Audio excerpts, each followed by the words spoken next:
This podcast is a Radio Mike original production. Head to radiomike.com.au to find out more.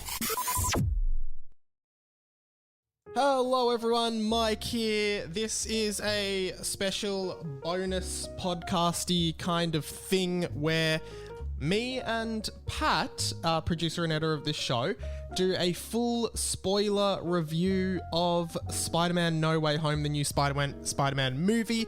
This kind of thing is something I really want to do more of in 2022, which I touch on at the end of this chat. So keep an ear out for a bit more information. And this is a bonus ep on this feed, of course, but then the last episode for the year for 20th Century Boy will be out on the 29th after Christmas, just before New Year's, so that should be that's a really good ep. Me and Pat will feature on that as well, so, and a bit more info about 2022 plans. So if you like this, let me know. If there's anything else you want me to do discussions on and talk about in the pop culture sphere, let me know. There will be a space for that in 2022. And of course, if you like whatever I do, patreon.com/radiomike is the best way to support me. Little as $1 a month. You also get a bunch of bonus podcasts. Pat pops up in those. So, yeah. I hope you enjoyed Spider-Man No Way Home. Here are all of our thoughts. Enjoy, and hope you have a Merry Christmas. I will speak to you soon. Goodbye, but not goodbye forever, because I'm about to talk to you on the other side of this with Pat, but you know what I mean. Bye. Hello, everyone. Welcome to a little bonus podcast for 20th Century Boy. Today I'm joined by producer Pat. Hello, producer Pat. Thank you for being here. Hello, boss Mike. Yes, that is me. No other words to describe me. Today we are doing a full spoiler review of Spider-Man No Way Home. We both saw the movie, and I think we both came out of it just wanting to talk about it so much. And like, obviously everyone wants to talk about Spider-Man, but for obvious reasons, people don't want to spoil it. So we thought, no spoilers on the main pod, but if you did see it and want to hear people talk about it, this is where we're going to talk all spoilers on the movie, what we thought, everything about it. Because, well, I don't know about you, Pat, but probably my favorite movie of the year. I'm probably going to have to agree with that, yeah. Yeah. And I guess let's just start with a little background on like our love of, or like what we think about generally of all the Spider-Man movies and Spider-Man the character. So do you want to go first? Yeah, I mean, shit, I've been a big fan since, well, obviously like the Tobey Maguire, Sam Raimi movies were like my introduction. I remember I had a friend as a kid, and he had like all the toys. I remember we went to go see Spider-Man 2 together when we were 4 years old in cinemas. Wow. Yeah, great experience. Scary movie, because like Doc Ock in that I used to be so scared of, and I would have been like 10. So yeah, but so you've seen, I'm assuming you've seen every Spider-Man, like the Amazing Spider-Man, the Raimi trilogy, and then Into the Spider-Verse, and of course Homecoming and Far From Home. Yeah, with the exception of Venom 2, if you want to count that, I've seen every Spider-Man movie in cinemas since Spider-Man 2. Yeah, awesome. And I guess this was such a hotly anticipated film, both for the MCU and just for the character in general. Maybe we just get it out of the way and say, as we all know, amazing feat that Toby and Andrew both return as Spider-Man in this film, which may have been like the worst kept secret. Like, I guess it got to a point where the trailers revealed, Doc Ock from Spider-Man 2, the Raimi Spider-Man 2 is back. Yeah. I think Green Goblin was in one of the trailers, Willem Dafoe's Goblin. Yeah. In the first trailer, you heard his laugh and you saw a pumpkin bomb. And then in the second one, they just showed his, aside from like clips of like, oh, him on the glider, it was just him talking like, Peter, blah, blah, blah. Yeah. Yeah. And then I'm pretty sure Sandman and Electro pop up in the trailer as well. Yeah, Sandman, Electro, and Lizard. Yeah, cool. So I guess we knew that, I think when you see Alfred Molina's Doc Ock in the trailer, he was like the key, because I feel like of the movies, to me, he's the most iconic villain. Would you say it's Goblin or? I don't know. I feel like you could debate that, but for me anyway, because like Spider-Man 2 is that defining film for me, out of like not just seeing it, but like, obviously like being in that world, like seeing it like on posters, on toys, getting the Lego sets as a kid. Like, Doc Ock was always my number one. And I rewatched Spider-Man 2 recently. I genuinely think that's one of the best superhero movies ever easily. made. like that train sequence at the end of Spider-Man Yeah. 2 is just, it's so good. Like in all accounts, like when the people of New York like try to protect Spider-Man. Yeah. And he's slowing down the train and everything like that. Amazing sequence. And Yeah. I love Toby as Spider-Man. So I feel like, you know, you saw that they were going to be in it, but it was they were never going to give away that was the surprise that Toby and Andrew do pop up in the movie, which we'll talk more about later. But I just feel like we just had to address it straight away. Yeah. And I guess what I thought was awesome about let's like what overall thoughts on the movie. Let's go overall thoughts. Yeah, so I saw it twice. Saw it opening day at IMAX, and then I saw it on the weekend, just in a normal cinema. And yeah, first time I saw it, like the whole time I was just loving it. There was very little for me to hate, but the second time, like I kind of like I don't think there's anything I still really dislike about this movie. Like the small nitpicks and whatnot, you know what I mean, but more personal stuff rather than that's genuinely bad. But like, yeah, I thought the movie throughout was great. I love his the kind of the realization and the growth and the learning for Tom Spider-Man, especially towards the end of the movie. And I think this is less it's a Marvel Cinematic Universe movie, but it feels like rather than a continuation of the MCU story, which it is in a way, it does feel more like a celebration of the legacy of the Spider-Man 100%, character. yeah. Because, you know, Doctor Strange is in it. It's in that world, but it doesn't necessarily expand the story too much heading into it. But I think, to me, the best part about it is like what I respect so much about Marvel for this movie is I think within probably 20 minutes, the villains start appearing. Doc Ock appears, Lizard appears, Green Goblin appears. Within about 20 minutes. And then probably only maybe an hour into the movie do we finally get that scene where Andrew and Toby both pop up, which is when Ned and MJ are... Ned basically gets Doctor Strange magic powers, and he's trying to channel like find Peter Parker. He opens up a portal and you can see Spider-Man. Yeah. And then I think it's that moment where the Spider-Man runs through the portal and you realize he's a little bit too tall to be Tom Holland. Is that kind of what you thought? Like for me, especially like seeing on like a really big screen too, because like I think everyone in the cinema could tell. Yeah. Like as soon as you turned around, you saw the lenses. Everyone's like, oh, like that's him. But then as soon as like you see him, he's like waving, like you're like, yeah, that's him. And then As in, you thought it was Tom, or you thought? Sorry, I thought it was Andrew. Right. Sorry. Okay. Yeah. Did you recognize the suit as Andrew's suit? Oh, okay. Yeah. Because I didn't. Okay. But when I saw him come through, I'm like, he's too tall. It's definitely not Toby. It's definitely not Tom Holland. Yeah. And then, you know, he comes through, he pulls the Spider-Man mask off. It's Andrew Garfield. Yeah. And I will say that this point of this movie going experience, I also saw it in extreme screen, not quite IMAX, but big screen. Hey, it's second place is all right sometimes. Yeah, it is.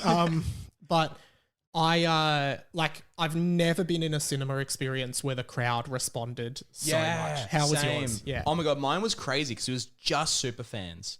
And like after every cameo or appearance, it was just pure like screaming. Like Matt Murdock got a massive cheer. Did that get a massive cheer for you? Daredevil? Yeah. Yeah. So that we didn't even mention that. So that's another little cameo. Do you want to explain that? Yeah. So couple years ago, Marvel struck a deal with Netflix to do, was it like 4 or 5 shows? So there was Daredevil, Jessica Jones, Punisher, Iron Fist, and then the Defenders with all those guys together. Yeah.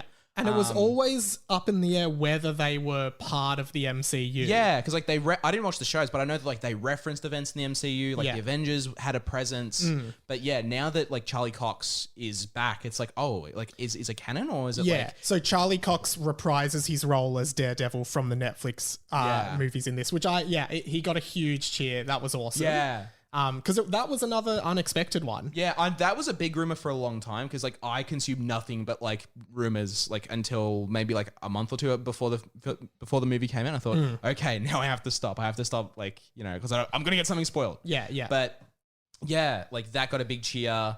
Every villain, yeah. Yeah, and I think get into this a bit more. Why I think the crowd was so loud, but like The only other, I mean, Avengers Endgame had a fair bit of that, but there Yeah. were no big surprises in that movie. And then Harry Potter and the Deathly Hallows Part 2, maybe you were, I don't know, did you see that? I did, yeah. Yeah, I went to the. the premiere, and that was like, it was big, but I don't think it was as big as the reactions were as big. Like, people were crying in the cinema for that because it's Yeah. like there's some sad moments, but generally speaking, there weren't like applause moments or anything like that. Yeah. But so, as soon as Andrew takes the mask off, eruption. Yeah, of I could applause. barely hear what they were saying. Yeah, same. Because I thought, I'll go on the weekend. It won't be anywhere near as bad. They were still cheering and screaming. Yeah, and it was drowning out the dialogue, and I was Yeah. kind of like, I want to get amongst this, but I also want to hear what they're Yeah. saying in the movie. Yeah, exactly. And then, so Andrew was great.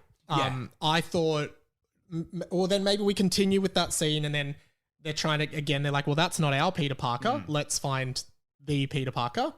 Bam, new portal. And then Tobey Maguire, sans Spider-Man costume. So he's Yeah. just in casual clothes, appears, waves. Classic awkward Tobey Maguire Yeah. Spider-Man. And he looks so old now as well. Yeah. Like, I mean, look, dude's almost 50. Oh, Is he really? He's 46, so not almost 50. No, that's almost but, like, 50. Yeah. I mean, basically. Yeah. But yeah, like, I mean, he doesn't look that old though. But like, it's definitely, he just looks like a more mature Peter Parker. Because I think it just seemed like Toby, like, obviously because of his age, they kind of had to imply or make it like, okay, he's a matured Spider-Man. And I really liked that. Yeah. Because it suggested that he's continued to be Spider-Man this whole time, and he felt more mature. Like, he was Yeah. still Toby's Spider-Man, but like an older version and more... he felt like the more experienced Spider-Man, whereas Andrew did feel very much like Andrew from his movies. Like, he Yeah. didn't feel like he was older. He looked exactly the same to me. Basically, Yeah. yeah.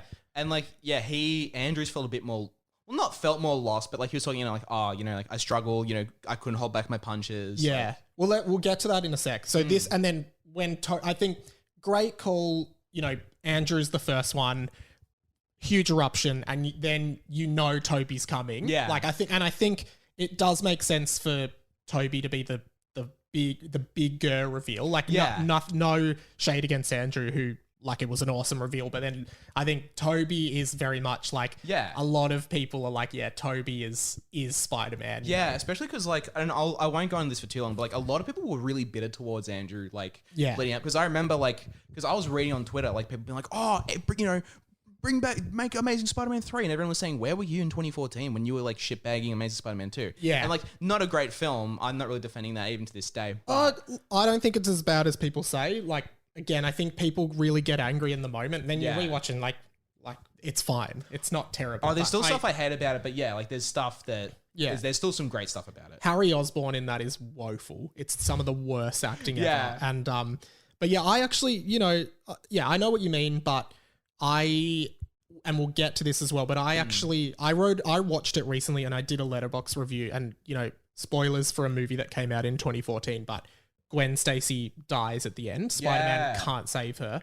And I actually really liked, part of me really liked seeing Spider-Man fail. Like, not in a sadistic way, Yeah, but he just like, felt, but like like a learning curve. yeah, because, it's all well and good if our favorite superhero always saves the day and always wins. And then it was Yeah. just like, oh, he failed. He didn't save her, and that affects him and how he continues. And then the end of that movie, he's fighting Rhino, and it just ends abruptly there. Yeah. But I like the idea that he came back, and that is touched upon a bit later. But so huge, Toby comes. How did the cinema respond for you when Toby appeared?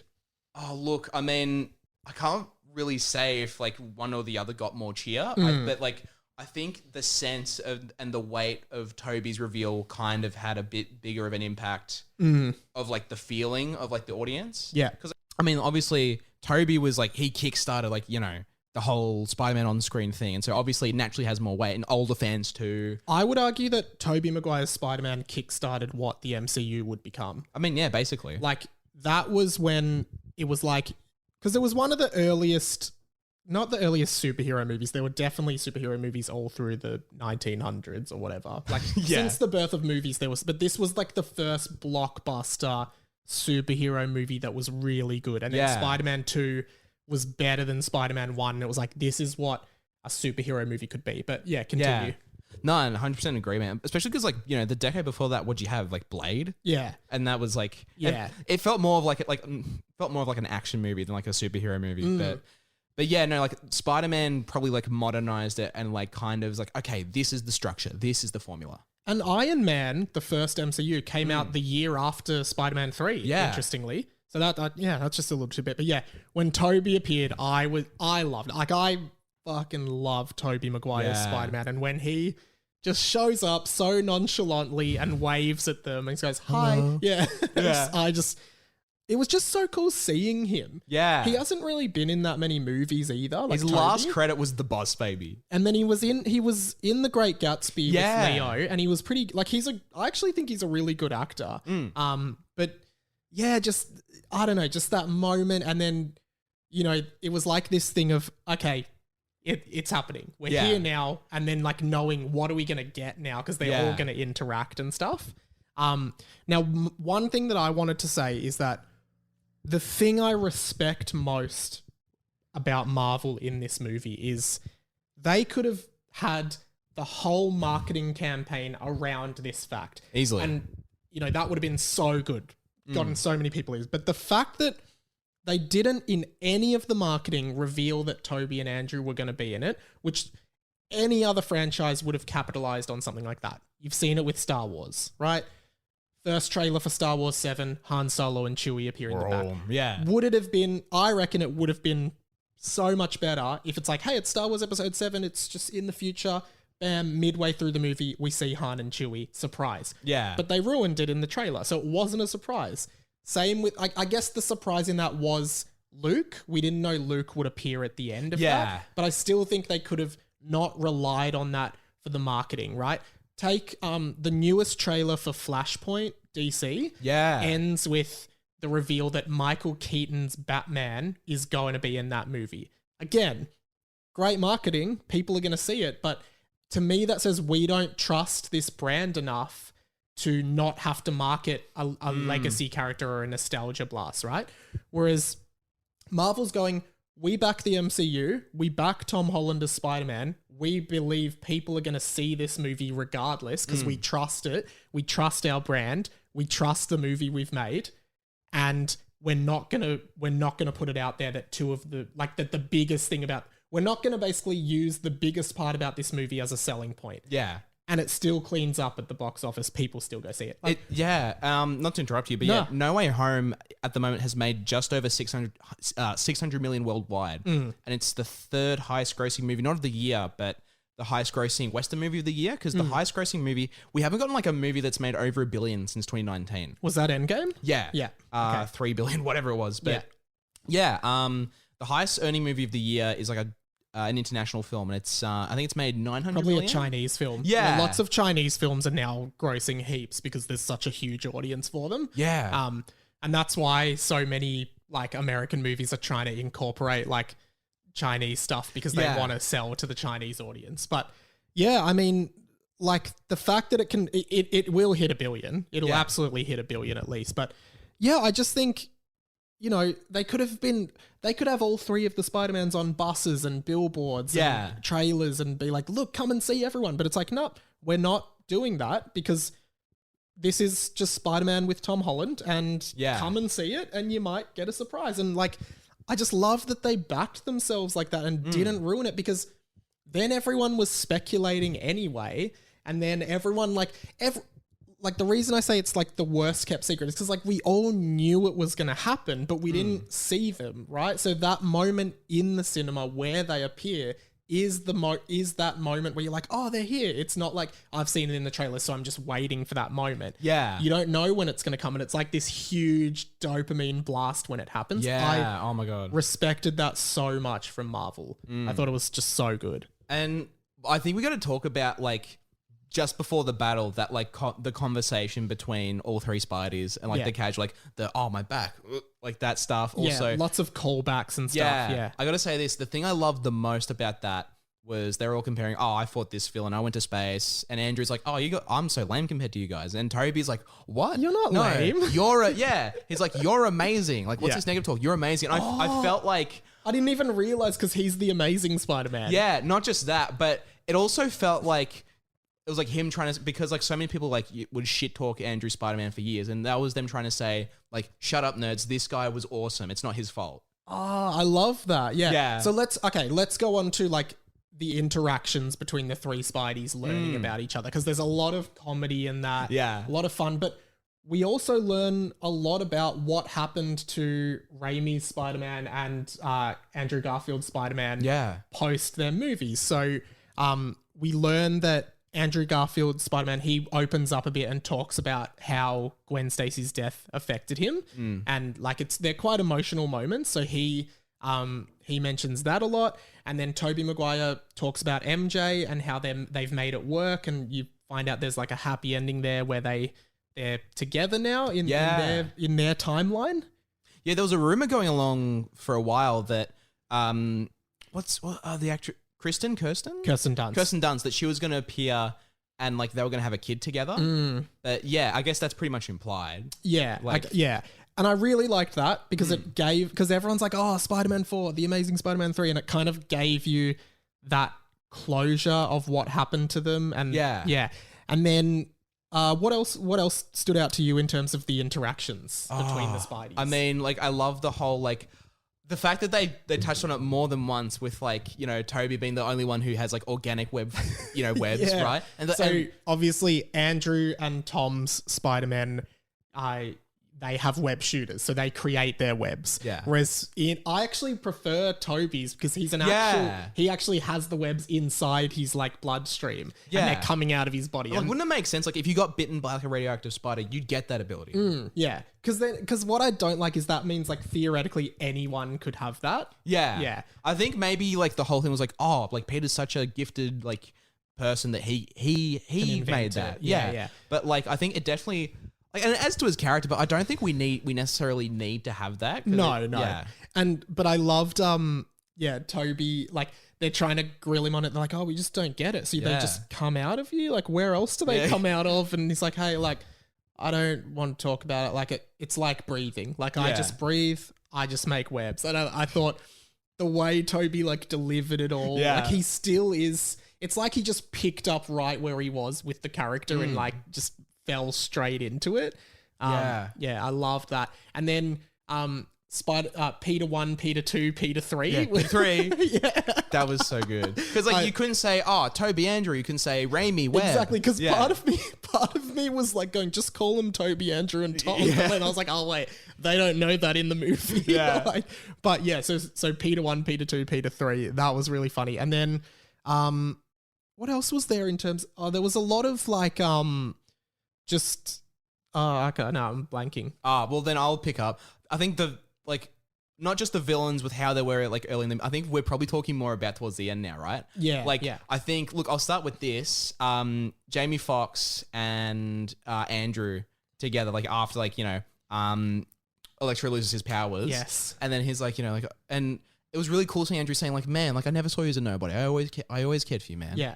And then like, and that little bit was like, man, you helped poor people. You're from the Bronx. I've thought you would have been black. And Andrew's like, oh, I'm sorry, man. And then he's like, there must be a black Spider-Man out there. And Andrew's going like, implying Miles Morales, which I really hope Miles pops up in the MCU. I mean, surely. Maybe like once Tom's like, because I feel like they're building Tom Holland up to kind of be maybe the leader of the Avengers at some point.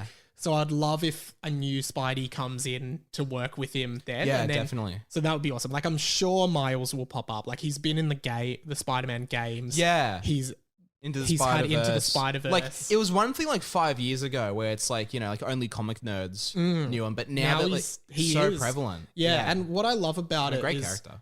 one of my cousins who's got like a 6-year-old son, she posted a photo of him on Facebook, and it was like some school activity they did, and it was, what do I want to be when I grow up? And he had written Miles Morales, which I thought was so cool for representation that like this little white kid from Australia was looking up to a black superhero. Like I just thought, and then I was like, this is why we need like characters like Miles Morales and Black Panther and people like Shang-Chi.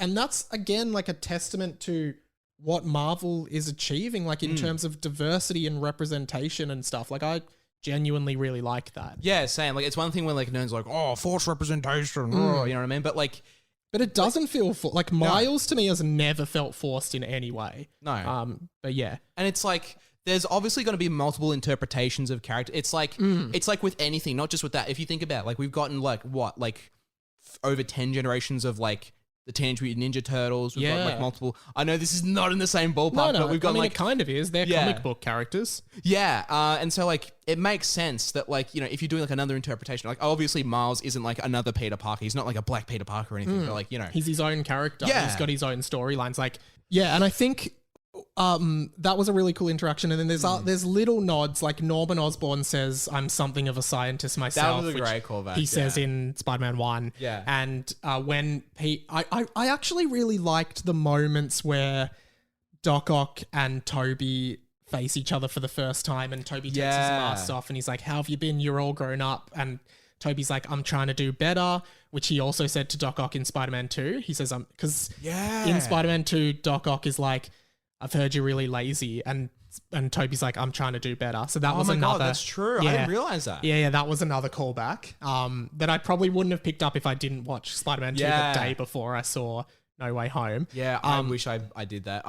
Because I saw this with my partner, and we were like, over like the last few months, we were going through like the MCU slowly. Yeah. But like, we had such little time before this came out. I said, okay, because we got up to Avengers 2, I said, okay, we're just going to do Civil War, we're going to do Homecoming, we're going to do Infinity War Endgame, and we didn't end up watching Far From Home. Yeah, you know, I mean, they're long movies. Yeah. So, and then I think for me, probably the greatest callback moment, and probably for most people, was Zendaya is falling off the Statue of Liberty. Perfect. And people predicted this is what was going to happen, but Andrew Garfield ends up saving her.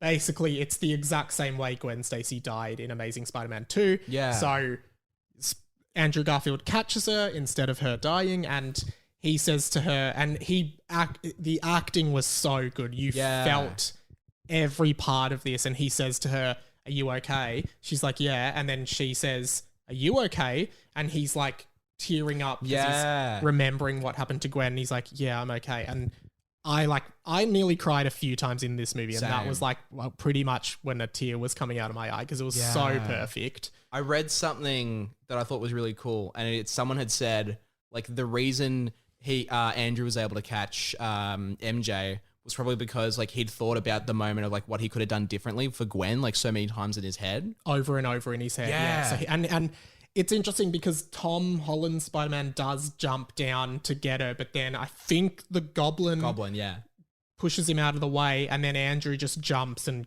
grabs her. And I just thought, you know, like, I know all the people complaining about this film are the people who were like, "Oh, it's just nostalgia baiting. It's all just fan service." But it's like, but what did you want from this movie? Like, that's why we're seeing it, because we care about these characters and we do want to see what happens to their story. So to all those people, I'm just like, fuck off. Yeah, shut up. Like, you're going to see a Marvel Spider-Man movie.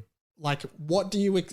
It's not supposed to be what these film buff nerds want them to be. Like, it's not supposed to be this amazing... Like, it is amazing if you're a fan of Spider-Man and Marvel, which... Yeah. Like, all these people going, "No, it's just pure fan service." Like, yeah, that's why it's good. That's why we like it. Like, I don't know. That just irritated me. And that was the perfect fan service moment. And then the other thing was the very end when Tom is basically...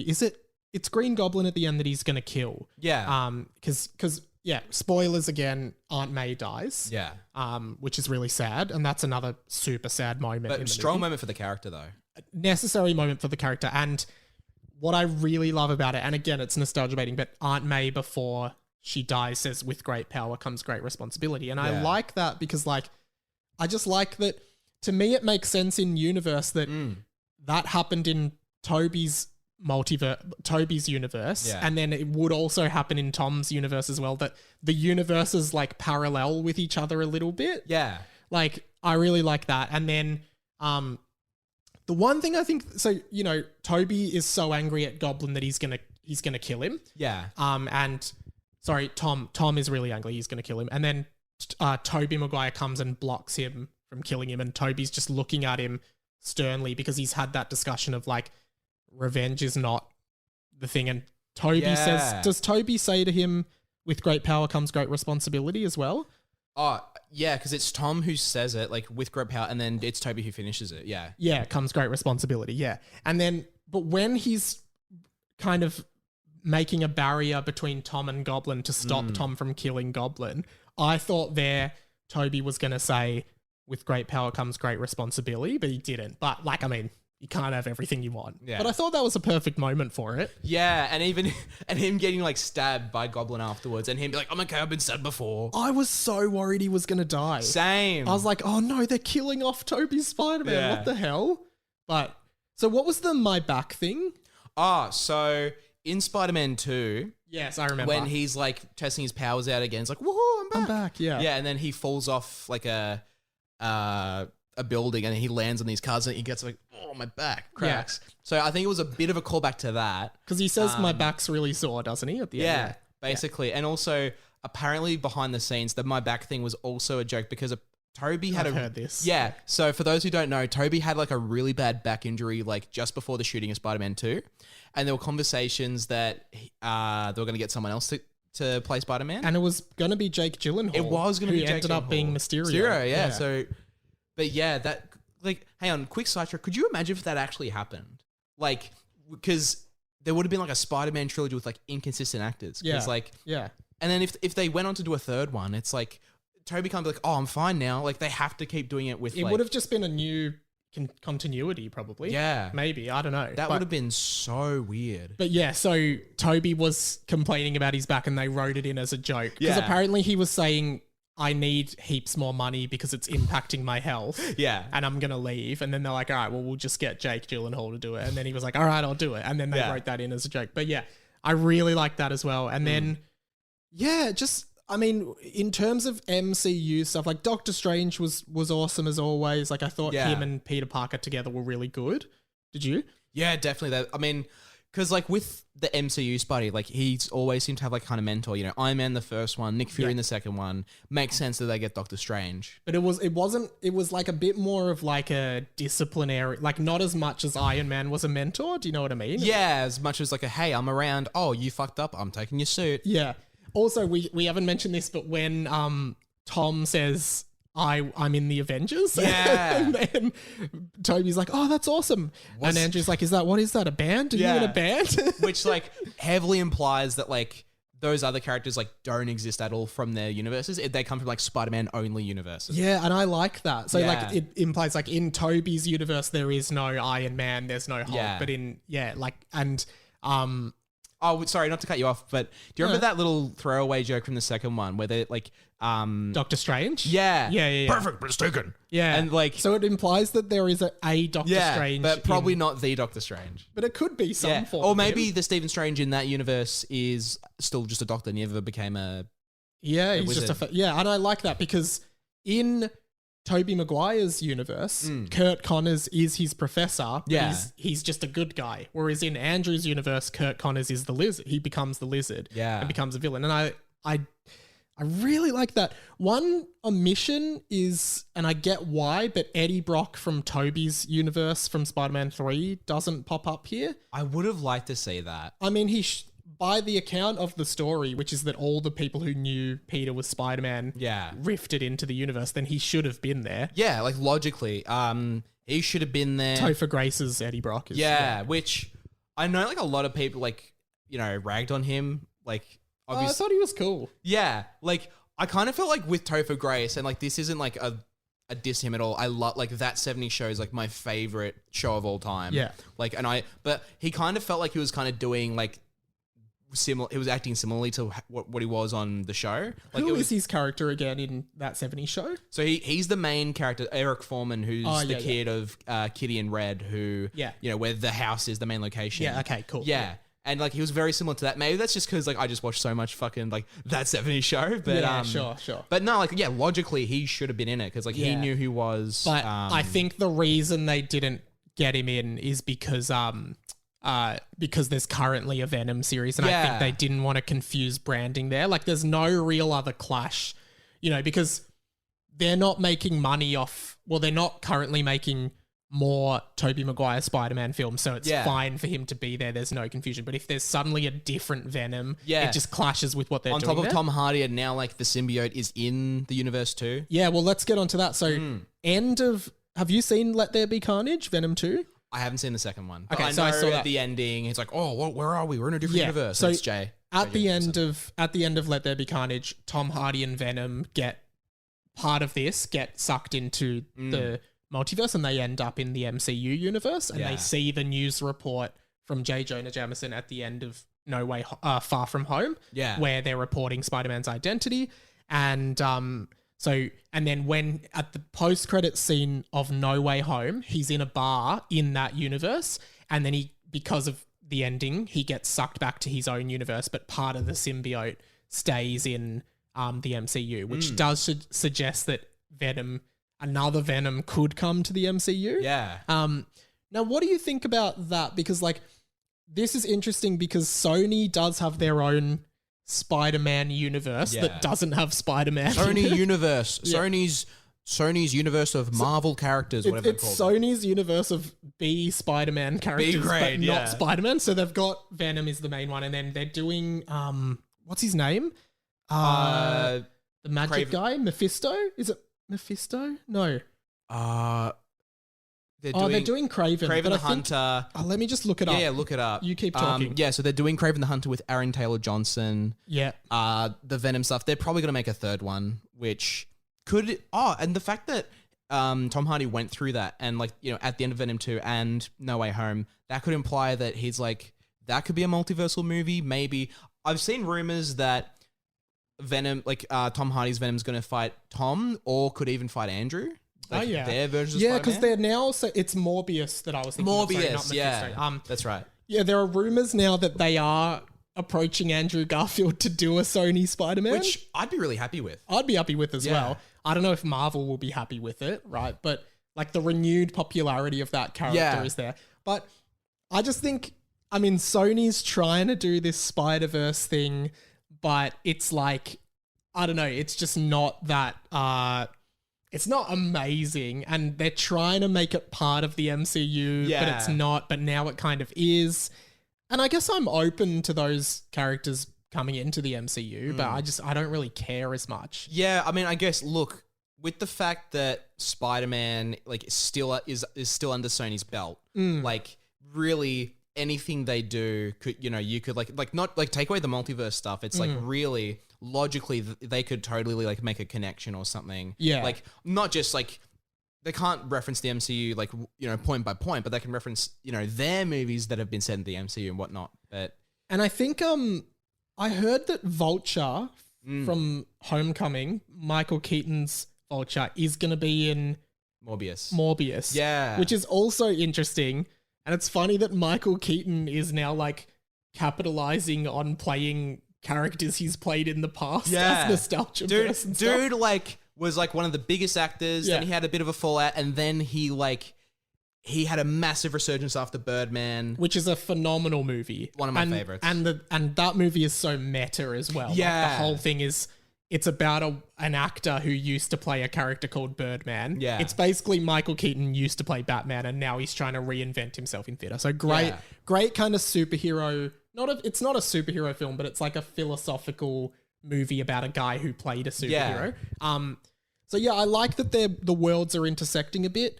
We do have some voice messages, so let's just do some voice messages from some of the listeners and some other important voices. So first up, Blake Pavey, comedian.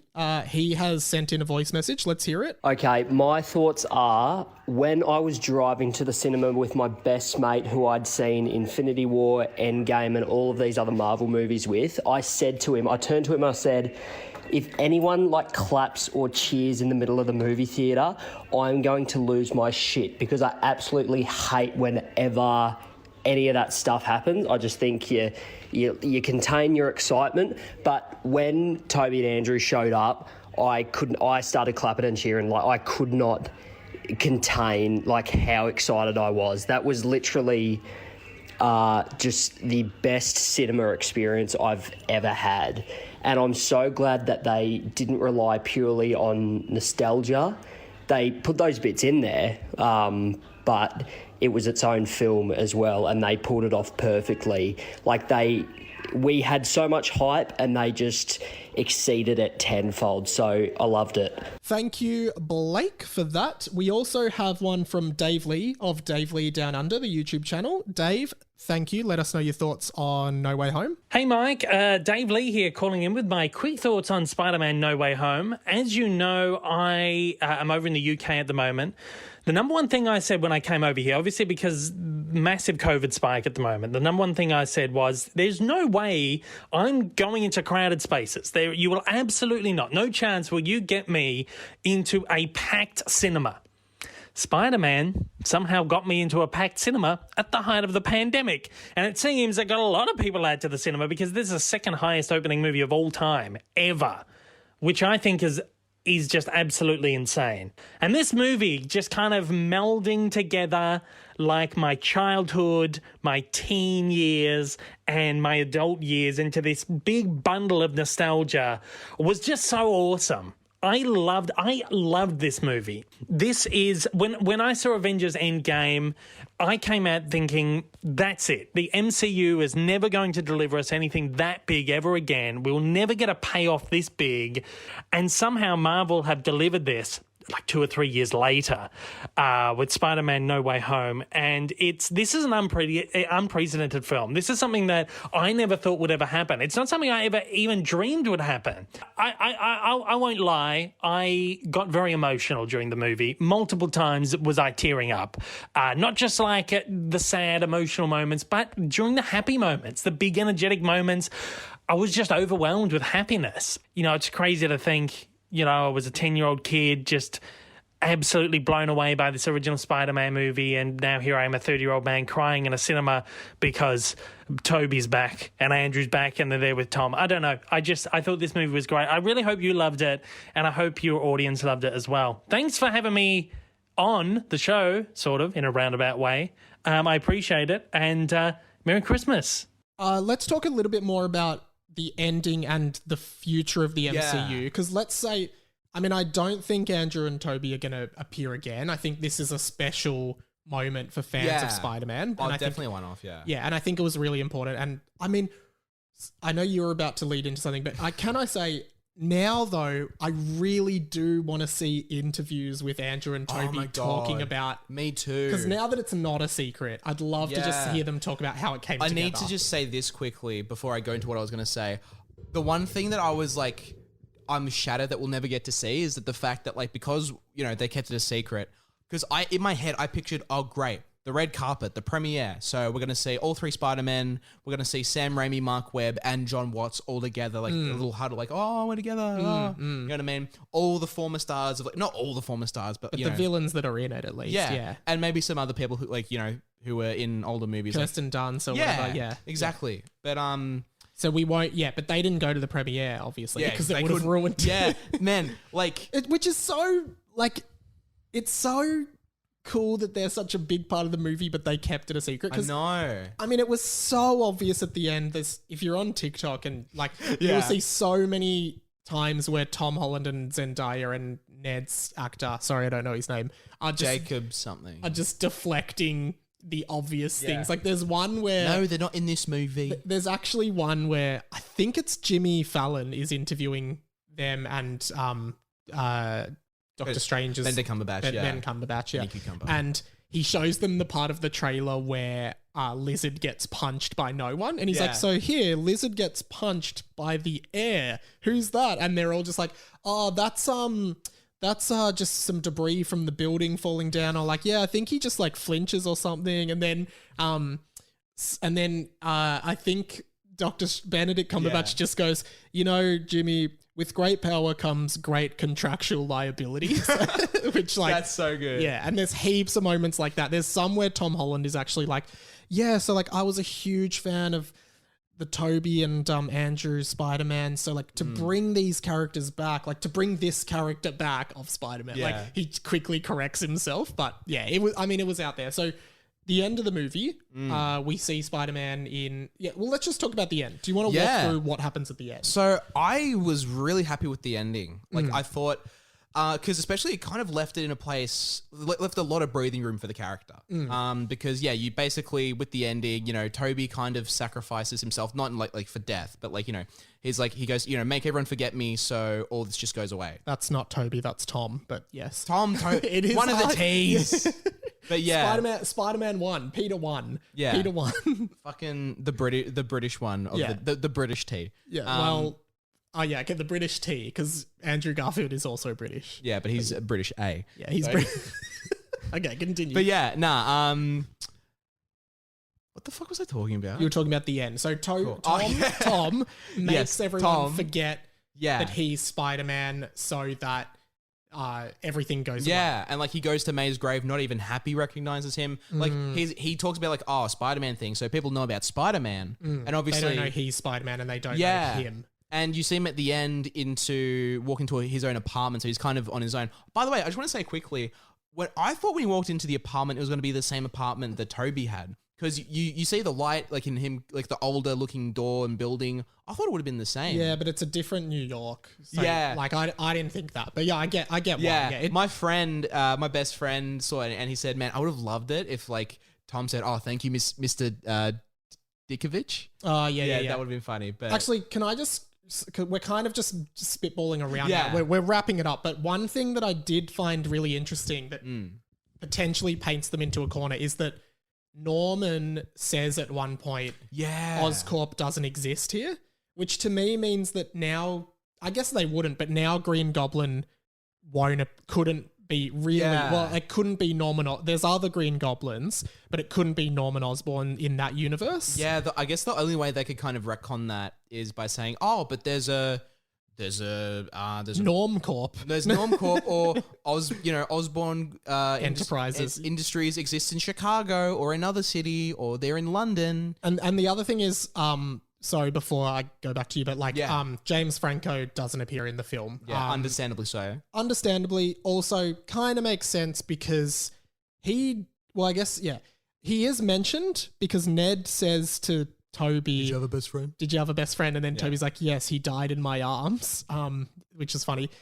Is Ned a character in the comics? I think he is. I don't know exactly the history of that character, but he definitely existed. No.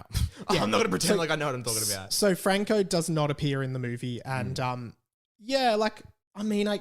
just putting it down to they did it. One, Franco as a like where he's at career wise is is in a bit of hot water, but also just you'd have to add this whole other dimension of Norm and Harry working together because they're father and son, which just didn't need to be there. So it makes sense not to have him in the film. Again, if I had to pick him or Spider-Man 3's Eddie Brock, I probably would have chosen Eddie Brock. But Same. Get why they're both not there. But they're probably the only two villain omissions from the Raimi and Spider-Man. And Rhino wasn't in it. And I know Paul Giamatti. Rhino and Goblin. Goblin would have, like, the amazing Spider-Man Goblin would have been not confusing, but it would have been... It would have been too confusing, yeah. But Rhino didn't need to be in it. He was just an epilogue kind of thing to show that Spidey was still going. Yeah. I know Paul Giamatti, like... Because he had the most unique, because when all the actors were froze, because like Danny DeHaan, who was the Goblin the Amazing, he said, no, these rumors are not true. Not one bit of it's true. I think... He just didn't get asked. Yeah. But, aside from Topher Grace's response, because he did a Reddit AMA, it was really funny. I can't remember it, but go look it up if you want to see it. Yeah. Paul Giamatti's I thought was like kind of the nicest, because he said, I was pretty happy with the way my character wrapped up.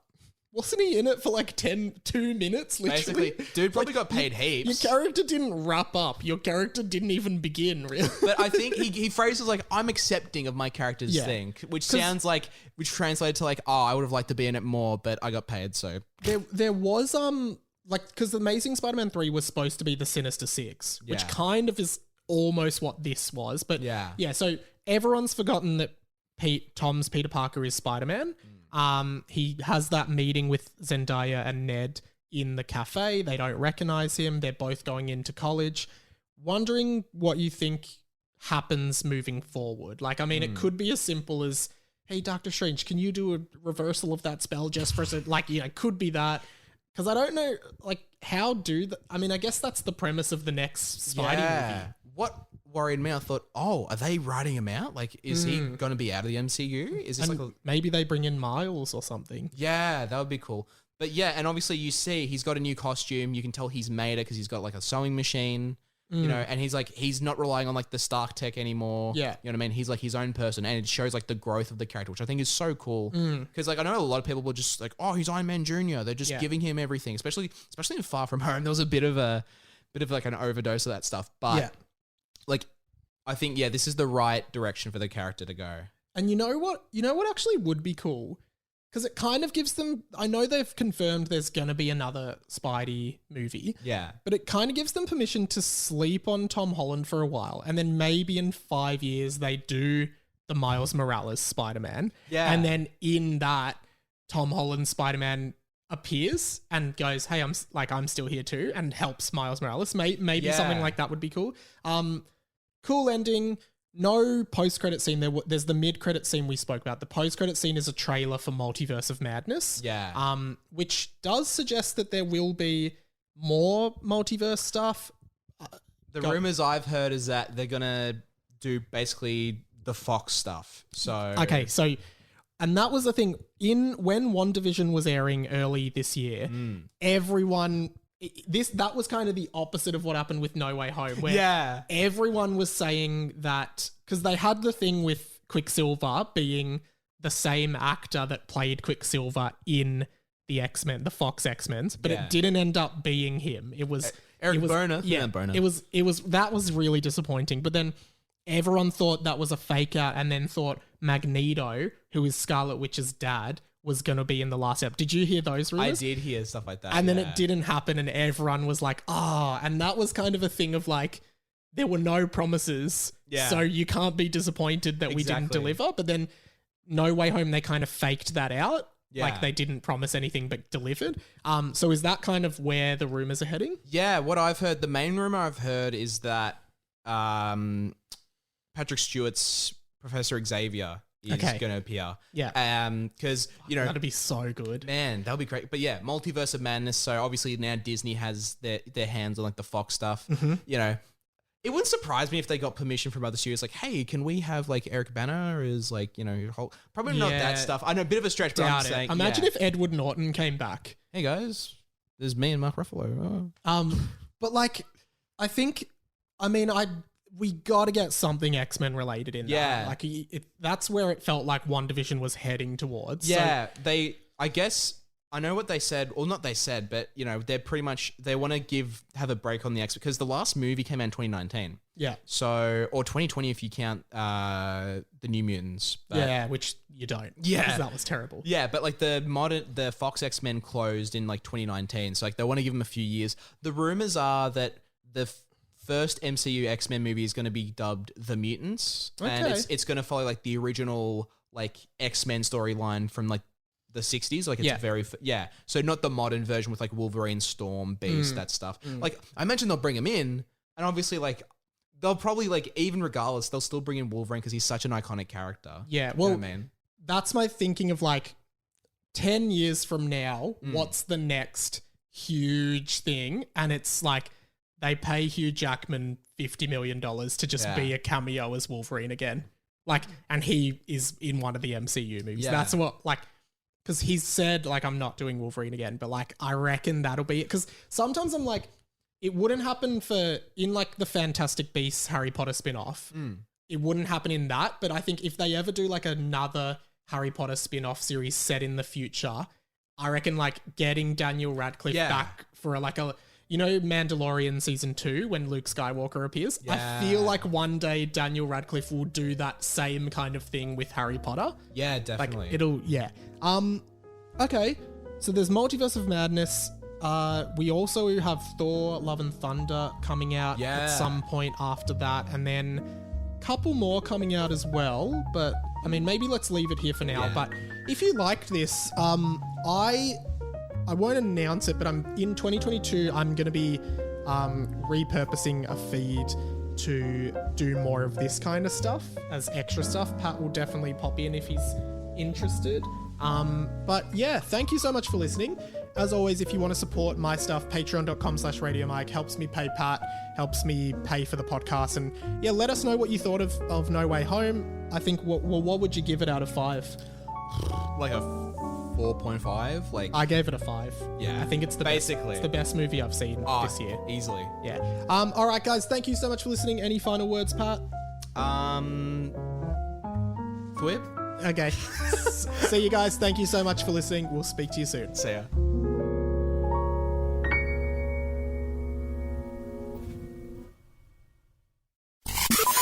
This podcast was a Radio Mike original production. Head to radiomike.com.au to check out all our other content, stay up to date at radio.mike on Instagram, and get in touch, radiomikepod@gmail.com.